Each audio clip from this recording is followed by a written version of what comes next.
Double आ रहे हैं, कई शहरों में भी मामले डबल ट्रिपल होते हुए दिखाई दे रहे हैं। कपिल श्रीवास्तव साहब, सब कुछ ठीक है क्या?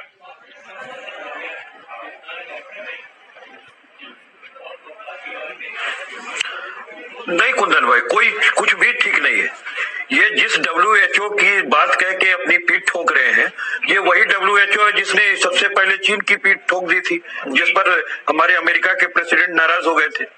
और ये अपनी तुलना के नेपाल से क्यों नहीं करते हैं? भूटान से कर लें, तिब्बत से और कर लें, और क्या बोलते हैं बांग्लादेश से कर लें, श्रीलंका से कर लें, जावा से कर लें, म्यांमार से कर लें।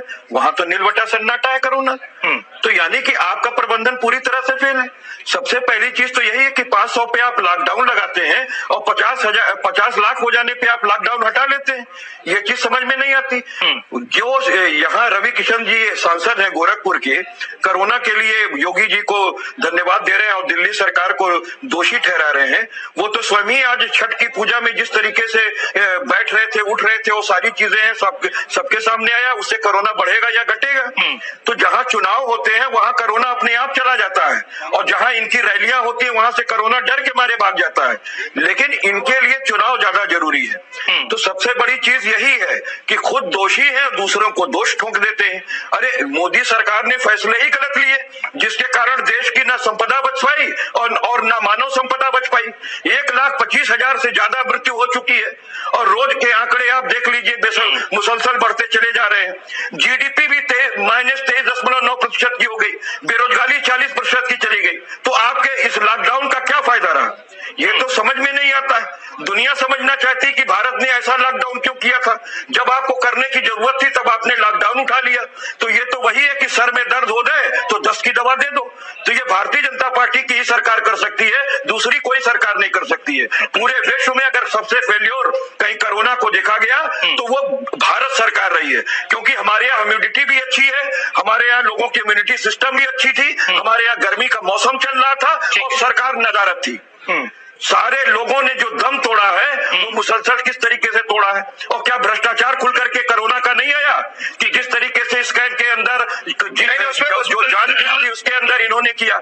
WHO मिलता था उसका घोटाला, जिनको नहीं था उनको कोरोना पेशेंट बना दिया इन लोगों ने। कपिल श्रीवास्तव साहब, उस पर चर्चा बाद में करेंगे। संजय पांडे साहब। श्रीवास्तव साहब। कुंदन भाई, मैं ये कहना चाहता हूँ कि देखिए, उन्होंने जो भी नंबर दिए उनके अपनी व्यक्तिगत चीज है।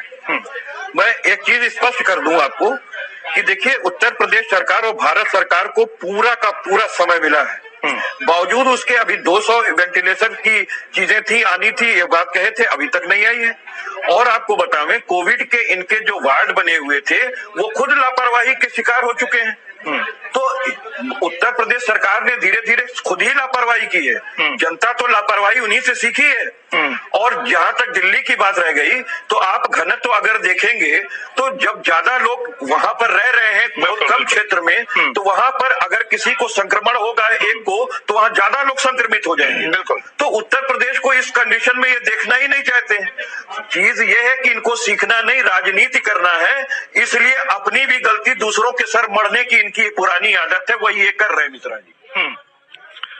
अब ये निकल करके सामने आए कि सरकार को बहुत कुछ करने की जरूरत है, लेकिन उत्तर प्रदेश सरकार की अगर हम स्पेसिफिकली बात करें तो यहाँ पर रिकवरी रेट बेहतर है, तमाम इंतजाम किए जा रहे हैं।